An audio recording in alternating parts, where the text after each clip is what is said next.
क्यों की होगी गरुड़ ने अमृत की चोरी? तो चलिए जानते हैं आज के वीडियो में। आज हम बात करने वाले हैं गरुड़ और उनकी माता विनीता के बारे में।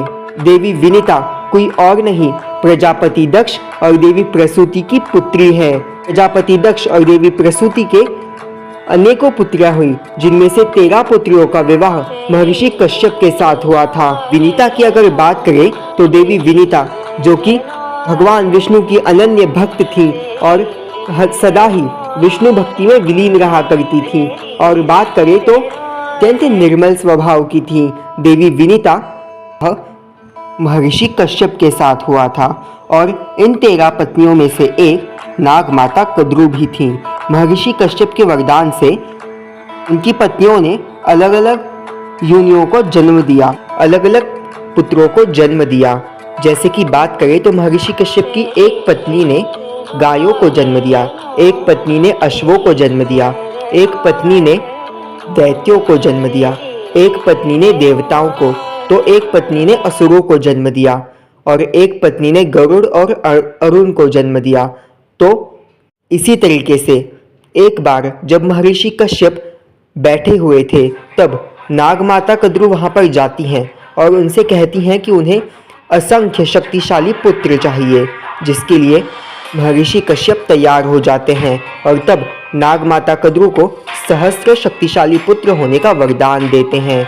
और इसी के फलस्वरूप नाग माता कद्रू नागों की माता बनती हैं और उन्होंने सहस्त्र पुत्रों को जन्म दिया, जिनमें से प्रमुख यानी कि उनका सबसे पहला पुत्र थे आदि शेष जी, यानी कि शेषनाग। अगर बात आती है माता कद्रू की कहानी की, तो वहाँ पर महर्षि कश्यप की दूसरी पत्नी विनीता की भी बात आती ही है। उस तरफ जब कद्रू के पुत्रों के बारे में देवी विनीता को पता चलता है, तो विनीता जी भी कहती हैं कि उन्हें भी 2 शक्तिशाली पुत्र चाहिए, जिसके बाद महर्षि कश्यप उन्हें भी वरदान देते हैं।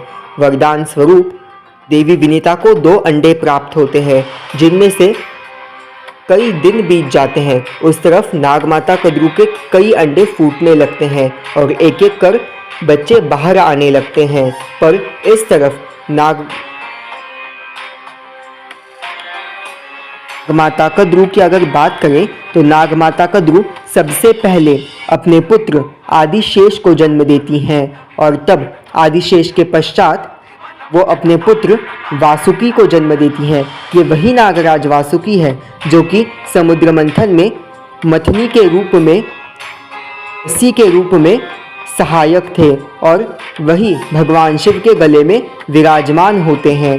और नागमाता कद्रू के अन्य पुत्रों की बात की जाए तो उनमें कालिया, तक्षक और अन्य नाग आते हैं। नागमाता कद्रू जो कि अपनी बहन विनीता और उनके पुत्र गरुड़ से ईर्ष्या करती थी और के अन्य पुत्र जो कि अधर्म मार्ग पर थे, तब ज्येष्ठ पुत्र शेषनाग जब ये सब कुछ देखते हैं और तब शेषनाग जी अपनी माता और भाइयों का त्याग कर तपस्या करने प्रभु भगवान विष्णु की तपस्या करते हैं और वरदान स्वरूप उनकी शैया के रूप में वैकुंठ में निवास पाते हैं। जिसके बाद यही शेषनाग जी त्रेता युग में लक्ष्मण के रूप में और द्रौपद युग में बलराम के रूप में जन्म लेते हैं। इसके बाद अपनी माता और भ्राताओं को गलत मार्ग पर जाता देख वासुकी जी भी अत्यंत दुखी होते हैं और तपस्या करने चले जाते हैं और तपस्या के फल स्वरूप वो भगवान शिव के गले में निवास पाते हैं। इस तरफ देवी विनीता के अंडे नहीं फूटते हैं। तब एक बार जिज्ञासावश देवी विनीता अपने एक अंडे को फोड़ देती हैं और तब जब वो अंडा फूटता है उसमें से अर्धविकसित बच्चा उत्पन्न होता है, जो कि थे अरुण जी। अरुण जी देवी विनीता को श्राप देते हैं कि उन्हें अपनी बहन की दासी बन के रहना पड़ेगा और उनका दासत्व स्वीकार करना पड़ेगा। जिसके बाद अरुण वहाँ से चले जाते हैं और देवी विनीता पछतावा करने लगती हैं। इसके बाद अगर अरुण की कहानी की बात की जाए तो तपस्या के फल स्वरूप अरुण को सूर्यदेव के रथ के सारथी के रूप में देखा जाता है। इसके बाद अगर कहानी में हम आगे बढ़े तो हमें पता चलता है कि एक बार जब देवी विनीता और देवी कद्रू एक दूसरे के निकट बैठ वार्तालाप कर रही थीं। तब वो देखती हैं कि वहाँ से एक घोड़ा जाता है जो कि था उच्चश्रवाह, और तब उस घोड़े की पूंछ को देखकर देवी विनीता कहती हैं कि ये घोड़ा कितना श्वेत और सुंदर है। तब देवी कद्रू कहती हैं कि हाँ, ये घोड़ा कितना सुंदर है, पर फिर भी उसकी पूंछ काली है। तब देवी विनीता कहती हैं कि इस घोड़े की पूंछ तो सफ़ेद है, काली नहीं। इस बात पर कद्रू और विनीता के बीच विवाद हो जाता है।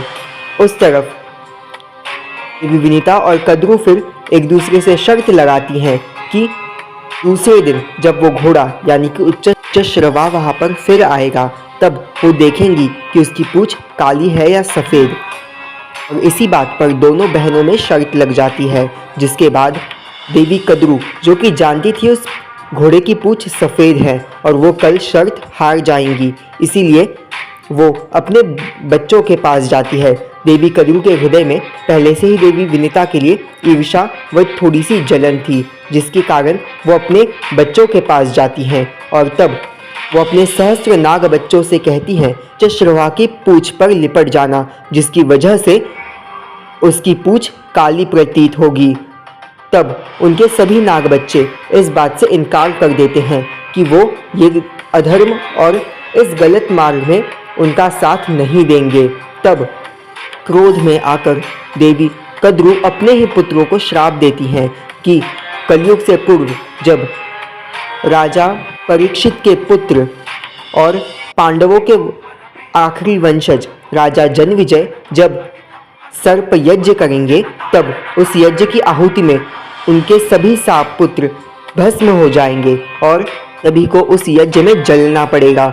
जिसके बाद सभी नागपुत्र इस बात से डरकर अपनी माता को क्षमा याचना करते हैं। और तब नाग माता कद्रू को भी समझ में आ जाता है कि उन्होंने क्रोधवश अत्यंत कठोर और गलत श्राप अपने पुत्रों को ही दे दिया है। जिसके बाद नाग माता कद्रू की बात मानकर सभी सांप उच्चश्रवा की पूंछ पर लिपट जाते हैं, जिसकी वजह से देवी कद्रू देवी विनीता से शर्त जीत जाती हैं और देवी कद्रू देवी विनीता को अपनी दासी बना लेती हैं। के बाद देवी विनीता के पुत्र गरुड़ का जन्म होता है और गरुड़ को देवी विनीता अपने पुत्र गरुड़ को अच्छे संस्कार देती है, उन्हें शिक्षण देती है और एक गुरु की तरह उनकी माता उनका मार्गदर्शन करती है और उन्हें उचित संस्कार भी देती है। गरुड़ को ये बात पता चलती है कि उनकी माता विनीता को उन्हीं की माता कद्रू ने दासी बना लिया है। देवी कद्रू के पास जाते हैं और उनसे कहते हैं कि आपको क्या चाहिए जिससे मैं अपनी माता को दासत्व से मुक्त कर पाऊँ। जिसके बाद देवी कद्रू कहती हैं कि उन्हें उनके पुत्रों के लिए अमृत चाहिए। जिसके बाद वो देवी विनीता को उनके दासत्व से मुक्त कर देंगी। जिसके बाद गरुड़, जो कि अपनी माता की भक्ति में विलीन रहते थे और भगवान श्री हरि के भी भक्त थे, उन्होंने अपनी माता को बचाने के लिए इस शर्त का स्वीकार किया और वो स्वर्ग की ओर उड़ गए। जिसके बाद स्वर्ग में उन्होंने सबसे पहले कई बाधाओं को पार किया और देवराज इंद्र से युद्ध कर वहाँ से अमृत को ले उड़ चले आए। भगवान विष्णु, जो कि गरुड़ की मातृभक्ति और भोले स्वभाव को देख अत्यंत प्रसन्न हुए। जिसके बाद भगवान विष्णु गरुड़ के सामने प्रकट होते हैं और उनसे कहते हैं कि तुम्हारे हाथों में अमृत था, फिर भी तुमने उसको ग्रहण नहीं किया, सिर्फ अपनी माता के लिए, और इसीलिए मैं तुम्हारी भक्ति से प्रसन्न हूँ और तुम्हें एक वरदान देना चाहता हूँ। जिसके बाद भोले गरुड़ भगवान विष्णु को कहते हैं कि हे प्रभु विष्णु, मुझे तो वरदान में कुछ नहीं चाहिए, बस आपको अगर कोई वरदान चाहिए हो तो वो आप मांग लीजिए। भगवान विष्णु गरुड़ की इतनी प्रेमल और करुणामयी भक्ति देखकर प्रसन्न हुए और उन्होंने गरुड़ को वरदान दिया कि गरुड़ उनके वाहन के रूप में आज से जाने जाएंगे और उन्होंने गरुड़ को अपने वाहन के रूप में स्वीकार किया। के बाद भगवान विष्णु ने और देवराज इंद्र ने गरुड़ को समझाया कि नाग अमृत प्राप्त नहीं कर सकते और इसीलिए राज इंद्र ने गरुड़ को सुझाव दिया कि आप जाकर अमृत उन्हें दे दीजिए, तो उनसे कहिए कि नहाने के पश्चात ही अमृत को हाथ लगाए। और जिसके बाद गरुड़ वहाँ पर जाते हैं और देवी कद्रू और उनके नाग भ्राताओं से कहते हैं कि आप स्नान के पश्चात ही अमृत को ग्रहण कीजिएगा। जिसके बाद गरुड़ एक कुशा के बने आसन के ऊपर अमृत को रख देते हैं। जिसके बाद अमृत के लिए लालायित सभी नाग एक साथ अमृत के ऊपर टूट पड़ते हैं और इसी की वजह से नागों की जीवा दो भाग में कट जाती है। और ये देख उनकी माता कद्रू उनसे कहती है कि स्नान करने के पश्चात ही तुम अमृत ग्रहण करो। जिसके बाद सभी नाग वहाँ पर स्नान करने चले जाते हैं और इस तरफ देवराज इंद्र वहाँ पर आते हैं और अमृत को चुपकर से लेकर चले जाते हैं। उस तरफ देवी कद्रू ना चाहते हुए भी विनीता को अब दासत्व से मुक्त करना ही पड़ता है।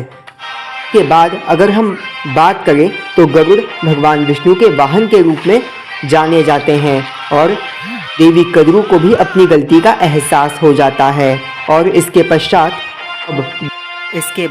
अब क्या होता है नागमाता कद्रू इनके पुत्रों के साथ, ये अगर आपको जानना है तो हमने एक स्पेशल डेडिकेटेड वीडियो बनाया है नागमाता कद्रू के ऊपर, तो उसे जाके जरूर देखिएगा, लिंक हम डिस्क्रिप्शन में डाल देंगे। बात करें नागमाता कद्रू और गरुड़ माता विनीता की, तो इसके बाद वो दोनों अपने पति महर्षि कश्यप के साथ निवास करती हैं।